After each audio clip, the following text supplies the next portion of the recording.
Доброе утро, коллеги. У нас сейчас утро.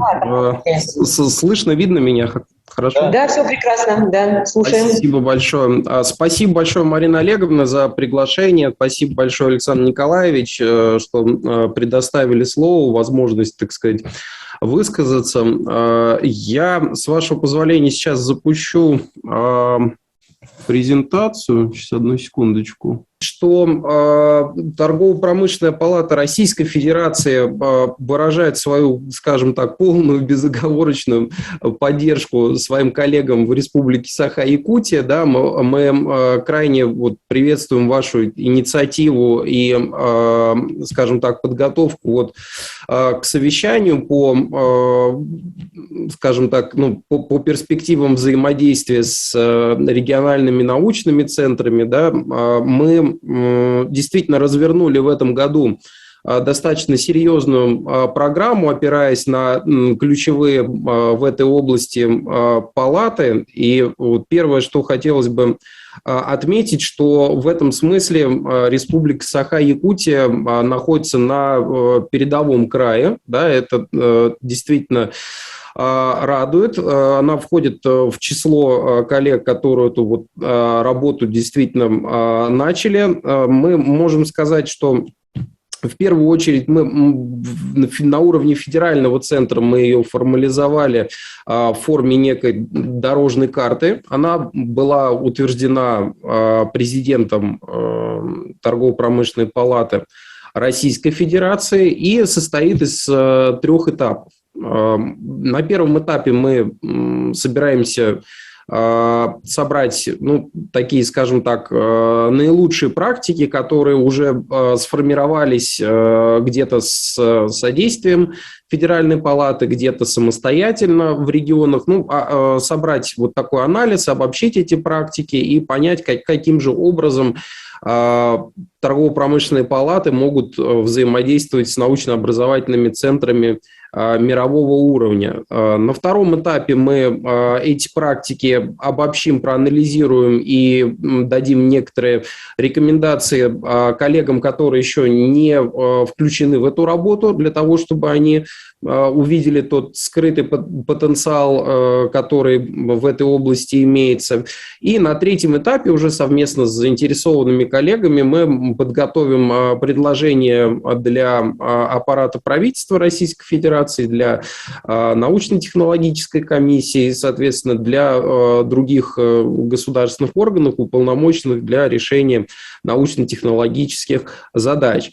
В первую очередь, хотелось бы отметить действительно большую актуальность и важность этой работы, нашей совместной работы, потому что вопросы технологического импортозамещения сейчас стоят как нельзя остро. И как раз-таки эта коллаборация между бизнес-объединениями и научным сообществом видится как наиболее эффективный инструмент, поскольку там, где, скажем так, науке не хватает где некой быстроты и практической ориентированности, это могут принести бизнес-сообщества, да, там, где у бизнеса есть потребность в технологических инновациях и не тривиальных, скажем так, технологических задачах, на эти ответы может дать вопросы, соответственно, научное сообщество. Наша общая задача, как бизнес-объединение, прежде всего дать площадку, дать инструменты нашим предпринимателям и ученым для эффективных коллабораций, которые будут выливаться в практические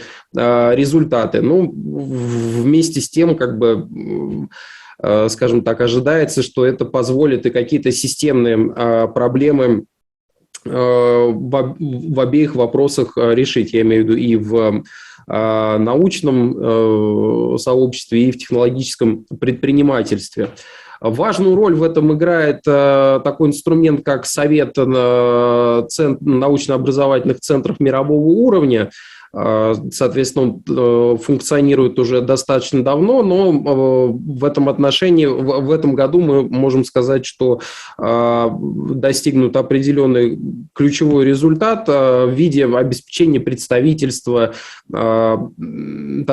системы торгово-промышленных палат в нем, соответственно, распоряжением правительства закреплено представительство руководства Торгово-промышленной палаты Российской Федерации в этом совете. Это позволяет нам, соответственно, решать те практические задачи, которые прежде всего перед нами ставит система торгово-промышленных палат. Несколько цифр назову.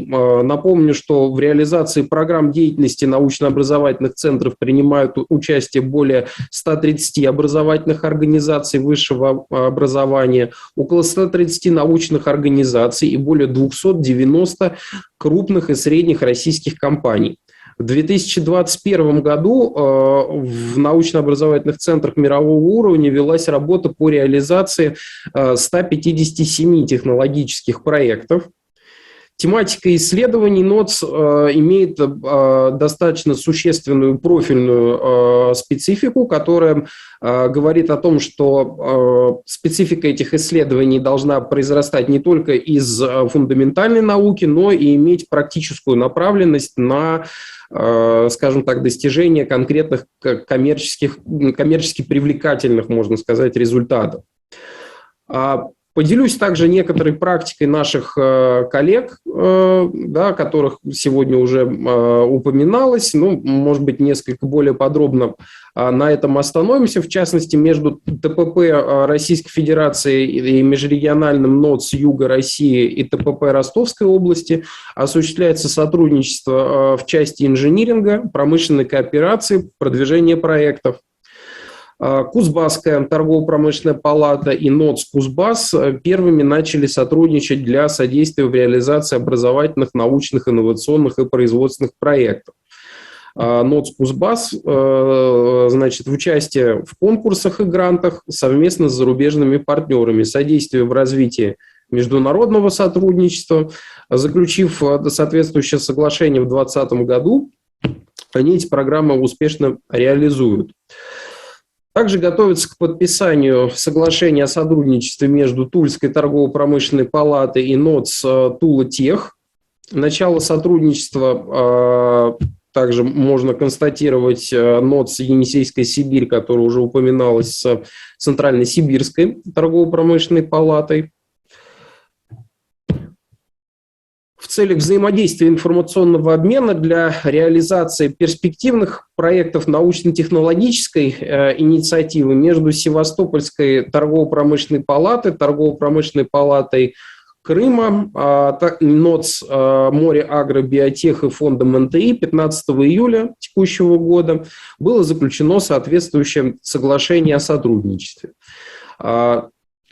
В свою очередь, Торгово-промышленная палата Республики Башкортостан и Евразийский НОЦ также активно взаимодействуют с 2021 года по целому ряду вопросов, в том числе в части упаковки проектов Евразийского НОЦ. То есть, как вы видите, система торгово-промышленных палат в целом движется в сторону эффективного взаимодействия с научно-образовательными центрами мирового уровня.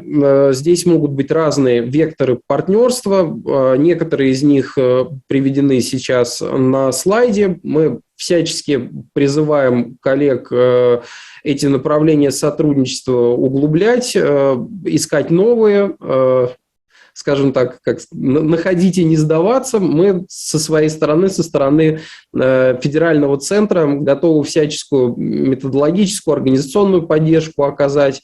В этом отношении всегда рады продуктивному сотрудничеству. Благодарю за внимание, коллеги. Спасибо большое, что дали возможность рассказать о некоторых наших практиках. Будем рады участвовать вновь. Спасибо. Спасибо.